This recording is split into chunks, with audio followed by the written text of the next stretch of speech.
One of the most conservative U.S. senators ever elected in New Hampshire reemerged in the last few days as a top critic of President Donald Trump, calling for the president to be stripped of his executive powers. And this morning on Close Up, Gordon Humphrey did not pull any punches.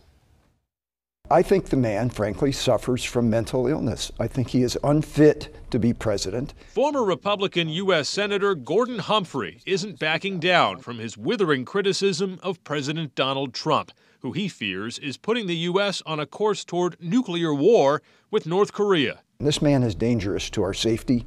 He could cause the deaths of millions by his recklessness and his insane conduct. Last week, that strong rhetoric drew a commensurate response from White House allies like State Rep Al Baldessaro. Well, I think the former senator is the one that's mentally unfit. I think he needs to go back into retirement. What do you think about the supporters of Donald Trump who are questioning your conservative credentials, and also, as you're questioning the president's sanity, they're now questioning yours? Yeah. How do you respond? I don't.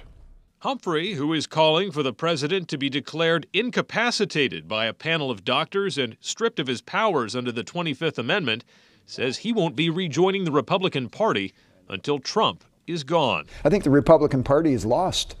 We have a crackpot at the top, and the senior Republican leadership in the states and in the Congress are silent and or making excuses for the president, and to that extent they're enabling him. Senator Humphrey gave a high-profile endorsement in the 2016 New Hampshire primary to Ohio Governor John Kasich.